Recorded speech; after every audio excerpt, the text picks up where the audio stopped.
There comes a time when you're trying to be an individual and you want to do your own thing and not what everyone else is doing. And then there come those moments where you should have been like, yeah, I should have just did what everyone else did. I should have just went where everyone else went. I should have just listened to what everyone else listened to. I should have watched what everyone else watched. And after last night's WWE Royal Rumble, by the way, as you're listening to this, the record time is Sunday. As I'm recording this, I'm thinking to myself, I should have just been like every other black person and watched the Janet documentary.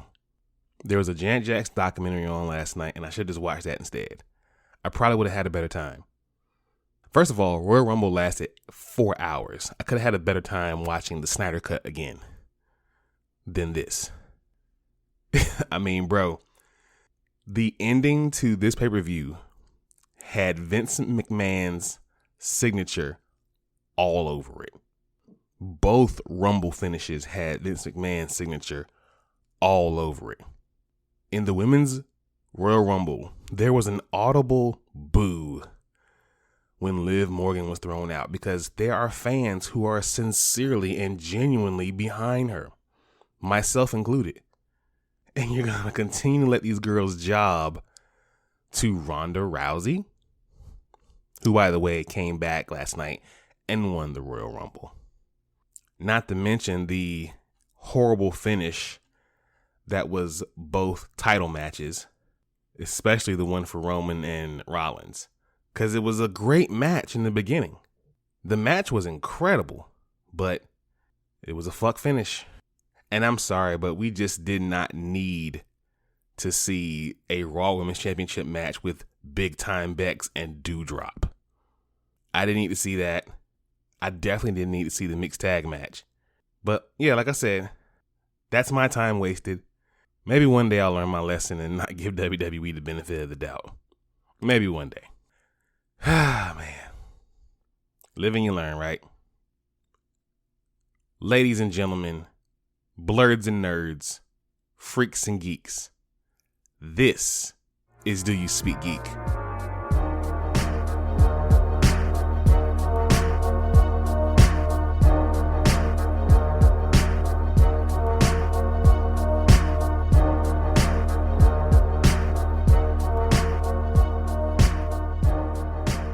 Welcome everyone. This is Do You Speak Geek, episode 107. It's your boy Nix, and we back at it again. How y'all feeling out there, man?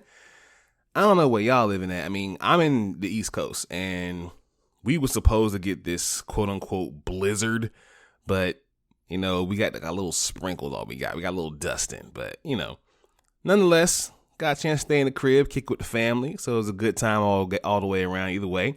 So I hope you guys are staying warm and staying safe wherever you are. Shout out to everyone who has been listening to the pod thus far. Everyone listened to last week's episode as well. And if you are new to this podcast, welcome to Do You Speak Geek. This is the podcast where we bring you all the latest and greatest in news and reviews inside of the geek realm. Again, this is episode 107.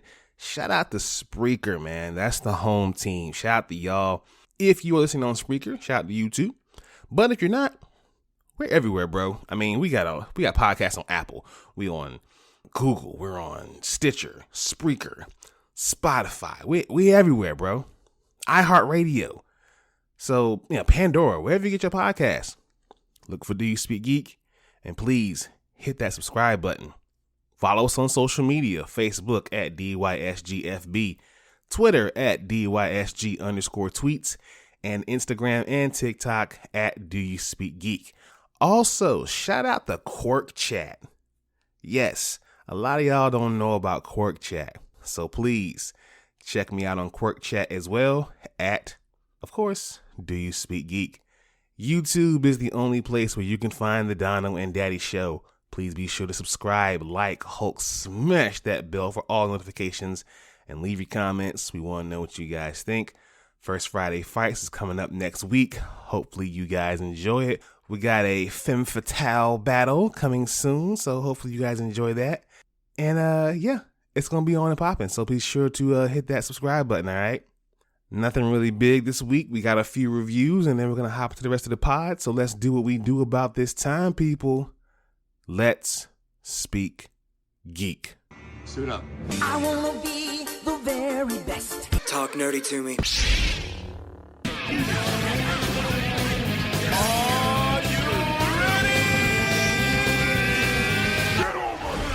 All right, people, we got reviews coming at you at rapid fire. All of Us Are Dead Season 1. Zombie pileup All of Us Are Dead is rewardingly thrilling and brutal, though the carnage eventually gets repetitive. I enjoyed this one. It was a nice little zombie movie, nice little zombie flick, or a show, rather, I should say. But yeah, I enjoyed it. Check that out if you get an opportunity. Pokemon Legends Crysis. It's an ambitious revamp that successfully revolutionizes the defining Pokemon experiences of catching and battling. Unfortunately, it's a bit tedious at times and a little bit of emptiness involved, but nonetheless, it's still a dope Pokemon game. And finally, we have the TCL 5 series. Awesome little TV. Once again, making a strong argument for itself as the budget leader of televisions. 5 series offers outstanding picture quality that usually costs a lot more in other brands. So, looking for a new TV coming this year, consider the TCL 5 series. Dope little TV. Dope TV. All right, let's go ahead and hop into my favorite portion of the show. Y'all know the vibes. Source Wall. Man, you come right out of a comic book. Behold the Source Wall. Can you read, my son? Well, that depends. There is nothing wrong with reading a story and looking at the pictures. Enough said, Stan. Let's hop right into it. The pull list this week, we got New Masters #1. 2019 Creators for Creators Grant recipients Nigerian brothers Shobo and Shof presents New Masters, a groundbreaking blend of science fiction, adventure, drama, and vibrant Afrofuturism. In a striking vision of West Africa under the thumb of alien colonizers, a motley crew of outcasts find themselves caught up in a power struggle for control of an ancient artifact with immense power. This sounds like it's pretty dope. I'm gonna be looking for this one next week. Monkey Prince #1. Introducing the newest hero in the DCU, the Great Sage equal to the heavens, better than his predecessor, the legendary Monkey King, even better than the Justice League, and definitely the Teen Titans. Actually, all heroes combined. Everyone put your hands together for the Monkey Prince. Marcus' son moves around a lot because his adoptive parents are freelance hench people. So this month he finds himself as the new kid at Gotham City High School, where a mysterious man with a pig feature mask asks Marcus to walk through a water current to reveal himself as who Marcus really is. Someone who has adventured through the journey to the west, can transform into 72 different formations, can clone himself using his hairs, and it's called the Monkey Prince. Sounds very interesting, especially his parents. Like, you guys are like your henchmen for hire. Like, whoever needs work, you guys do that. Okay, anyway. The Savage Spider-Man #1. It's Spider-Man like you've never seen him before. Peter Parker finds himself in the middle of the biggest, most wide-ranging adventure he's ever had, and out the gate, it has turned him into a savage beast. Forget everything you know about Spider-Man. All rules and regulations are out the door, and Peter Parker may never be the same. Hopefully this sticks true to what its premise is saying. Sabretooth #1. Hey, Spike, one of my favorite characters. Down in a hole. Sabretooth went into the pit, sentenced to an eternity of torment. Sure, that sounds like hell, but maybe that's where he feels at most home. What's he been doing down there? What secret deal has changed his fate forever? And what if he's not alone? Award-winning novelist Victor Laval teams up with amazing artist Leonard Kirk to bring us the story of what lies beneath Krakoa. Yeah, because right at the beginning of Hickman's X run, they threw Sabretooth in a hole and said, yeah, you out of here. So what's been going on with him down there? We're going to find out. And speaking of Sabretooth, we have X Lies of Wolverine #2. Target Xavier. Wolverine navigates the time stream, revisiting moments in his life. But how does Xavier unite them all? Guess you'll have to read that to find out. And to do that, please be sure to pick these up and others at your local comic book store this Wednesday for New Comic Book Day. Let's watch this. Watch this, y'all. Thunder!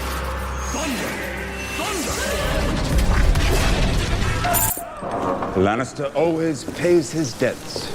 Whoa, dude. I am the villain of the story. All right, y'all, we got a lot of Watch This news coming at you, so let's go ahead and hop right into this thing. Percy Jackson and the Olympians officially moving forward at Disney. I am excited about this.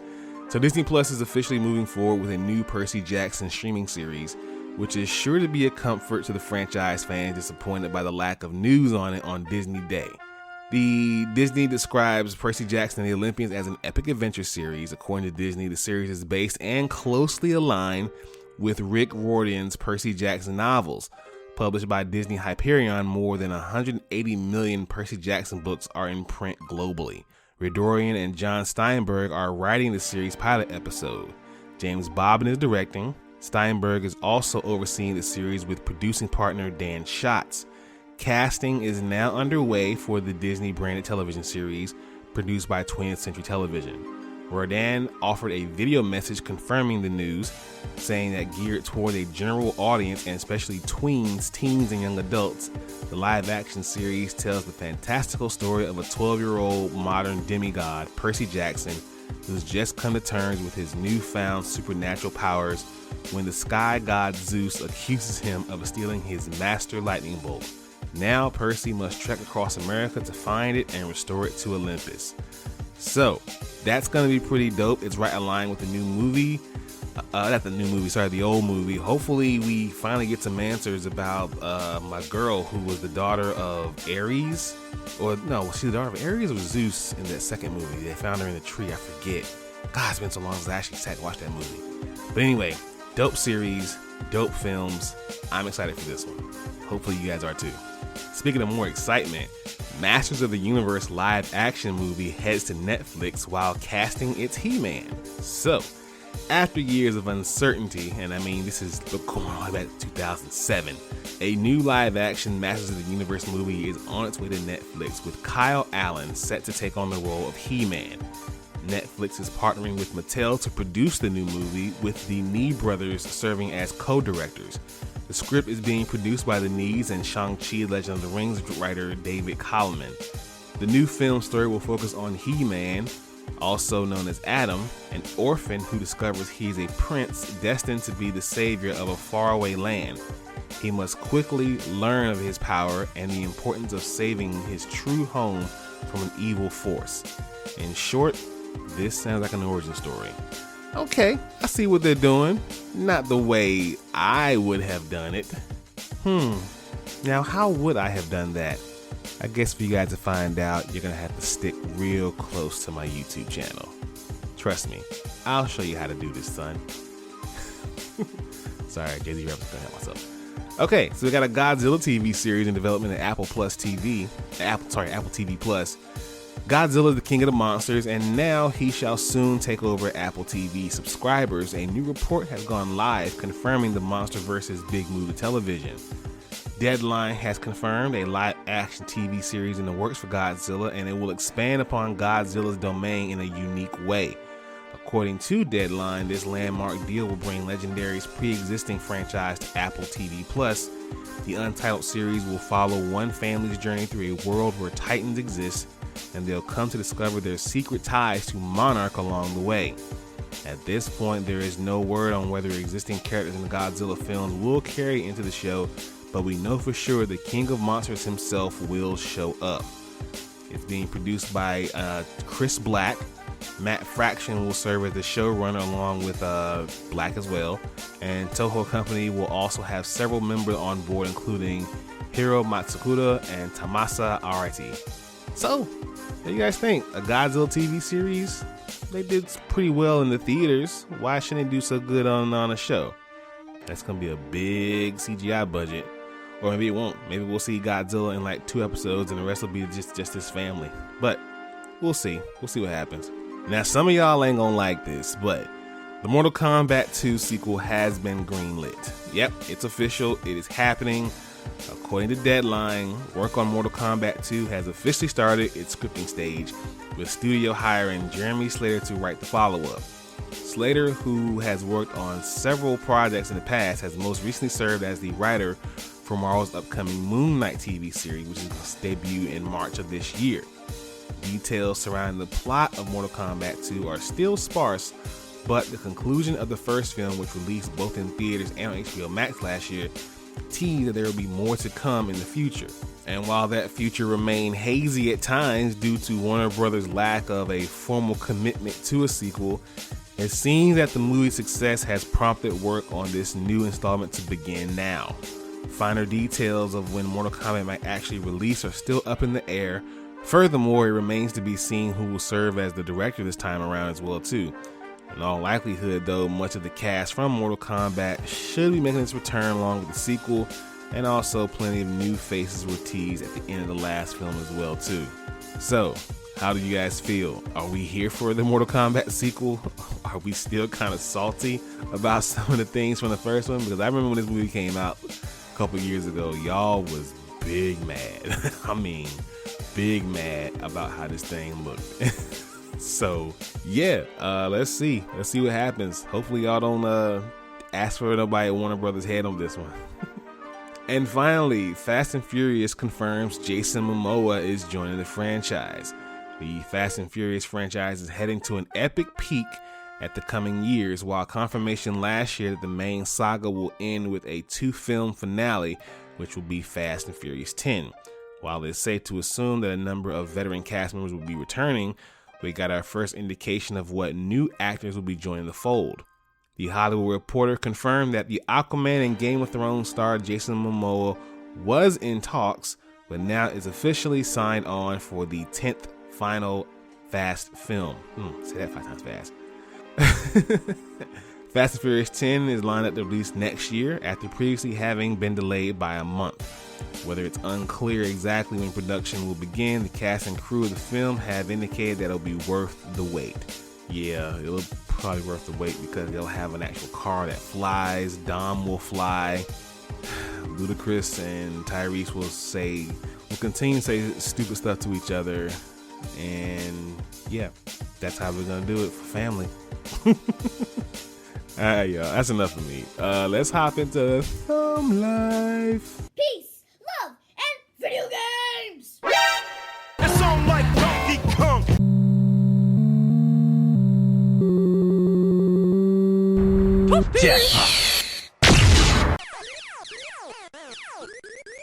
That man is playing Galaga.